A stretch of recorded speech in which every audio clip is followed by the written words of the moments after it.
దేవుడును మన రక్షకుడు అయిన యేసుక్రీస్తు వారి శ్రేష్టమైన నామంలో ఉదయకాల మన్నా అనే చక్కని కార్యక్రమాన్ని చూస్తున్న మీ అందరికీ నిండు హృదయంతో వందనాలండి. దేవుని మహాకృప మీ అందరికీ కూడా తోడై ఉండును గాక. ఎలా ఉన్నారు? వర్ధిల్లుతున్నారా? ఎందులో వర్ధిల్లుతున్నారు? ఆరోగ్యంలోనా?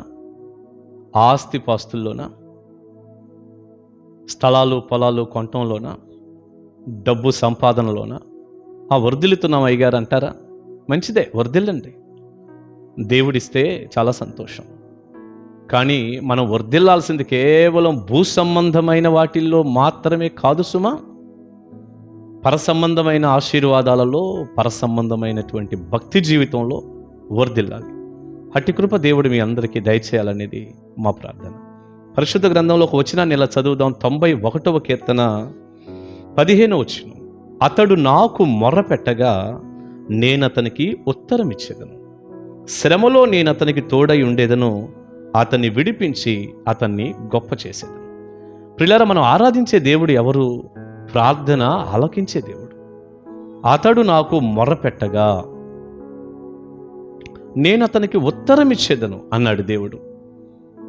మీరు ప్రార్థన చేయండి, తప్పకుండా దేవుడు మీకు ఉత్తరం ఇస్తాడు. మీరు ప్రార్థన చేయండి, తప్పకుండా దేవుడు మీకు సహాయం చేస్తాడు. శ్రమలో నేను అతనికి తోడుగా ఉంటానన్నాడు. ప్రార్థన చేసే వ్యక్తికి ఎంత అవకాశం అండి. నీకు శ్రమ కలిగితే దేవుడు తోడుగా ఉంటాడట. నిన్ను విడిపించి నిన్ను గొప్ప చేస్తాడు అని కూడా ఉంది. నిన్ను విడిపిస్తాడు, నిన్ను గొప్ప చేస్తాడు. శ్రమలో తోడుగా ఉంటాడు, విడుదల, గొప్ప చేయటం, ఇదంతా ఎవరికంటే ప్రార్థన చేసేవారికి. అతడు నాకు మొర్రపెట్టగా, ఎంత చక్కని మాట అండి. కొంతమంది అసలు ఏం ప్రార్థన చేయరు. యాకోబు అన్నాడు, వారు దేవుణ్ణి అడగనందువలన ఏమీయూ వారికి దొరకటం లేదన్నాడు. చాలామంది అండి పొందాలని ఆశ ఉంటుంది, కానీ వాళ్ళు దేవుణ్ణి అడగరు. ప్రియబిడ్డే, మంచి ఉదయకాలం నీ ప్రార్థన జీవితం ఎలా ఉందో ఒక్కసారి సరి చేసుకో. ప్రార్థన చెయ్యి, ప్రభువుని అడుగు. ఎన్ని కార్యాలైనా దేవుడు నీకు చేస్తాడు. అయితే ఈ సమయంలో శ్రేష్టమైన మాట చెప్పనా? ఒక దైవజనుడిగా అసలు నువ్వు ప్రార్థన చేస్తే దేవుడు ఇలాంటి ఆశీర్వాదం ఎప్పుడు ఇస్తాడు? అసలు నీ ప్రార్థనను ఎప్పుడు ఆయన అంగీకరిస్తాడు అంటే కేవలం నువ్వు పరిశుద్ధంగా జీవించినప్పుడు మాత్రమే. ఒక విశ్వాసిగా ఇది నువ్వు అస్సలు మర్చిపోకూడదు. పరిశుద్ధతలో నువ్వు జీవిస్తేనే, వాక్యానుసారంగా నువ్వు బ్రతికితేనే నీ ప్రార్థన దేవుడు తప్పకుండా ఆలకిస్తాడు. అయ్యగారు, మేము పాపంలో ఉండి ప్రార్థన చేస్తే వినడా? చాలామందికి ఇదొక పెద్ద డౌటు. తెలీదు, చాలామందికి తెలీదు, ఎంత చెప్పినా వినరు. మరి అదేందో ఒక మూర్ఖపు ఆత్మలాగా. అసలు అలాంటి మాటలు నచ్చవు కూడా. దైవజనుడు మందిరంలో చెబుతుంటే పాపంలో ఉన్నవాడికి అసలు నచ్చవు కూడా.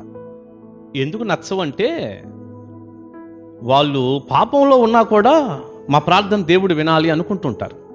ప్రార్థన చేస్తుంటారు, చెడులో ఉంటుంటారు, రాత్రంతా చూడకూడని చూస్తారు, వారమంతా చేయకూడని చేస్తారు, చెడులోనే ఉంటారు, కానీ వాళ్ళు ప్రార్థన చేస్తుంటారు.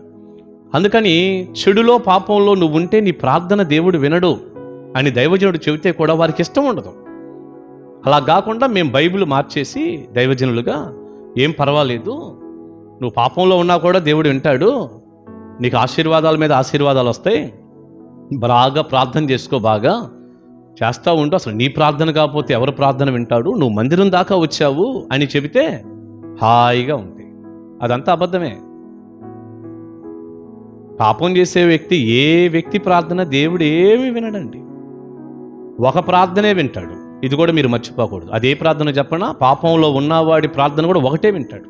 అదేంటంటే, దేవా, నేను పాపిని, పశ్చాత్తాపడుతున్నాను, నాకు విడుదల కావాలి, నాకు సహాయపడండి, హెల్ప్ చేయండి, ఈ పాపపు ఊబిలో నుంచి నేను బయటికి రావాలనుకుంటున్నాను, ప్లీజ్ హెల్ప్ మీ అని అడుగుతావే, ఆ ఒక్క ప్రార్థనే వింటాడు ఆయన.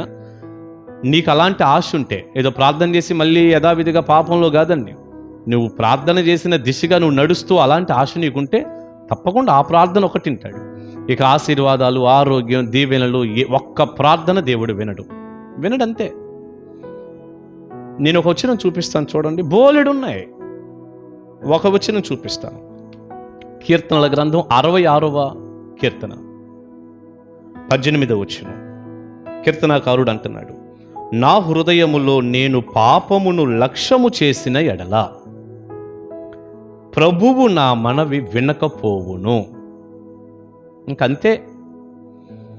హృదయములో పాపాన్ని లక్ష్యము చేస్తే, అసలు నువ్వు క్రియదాకా చేసింది కాదు, పాపపు క్రియలు జరిగిస్తున్నావే, ఇంకా అంత దూరం కాదు. హృదయములో పాపాన్ని కనుక నువ్వు లక్ష్యం చేస్తే, పాపం మీద కోరిక, పాపం మీద ఆశ, పాపం చేయాలని ఆలోచనలు, వాటిలో నువ్వు ఆనందించటం, నీకు పాపపు తలంపులు వస్తుంటే హ్యాపీగా సంతోషించటం, ఏదైనా అవకాశం దొరికితే చేద్దాం అనుకోవటం. కొంతమంది అంతేనండి, అవకాశం లేక చేయరు, అవకాశం వచ్చే చేసేస్తారు. లోపల ఉంది గూడు కట్టుకొని.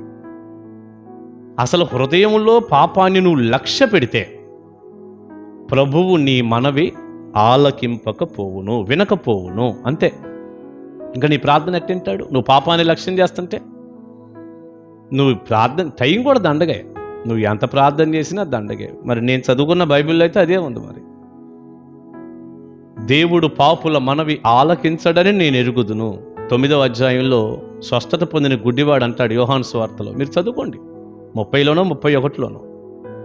పాపంలో ఉంటే నీ ప్రార్థన ఎట్టింటాడు?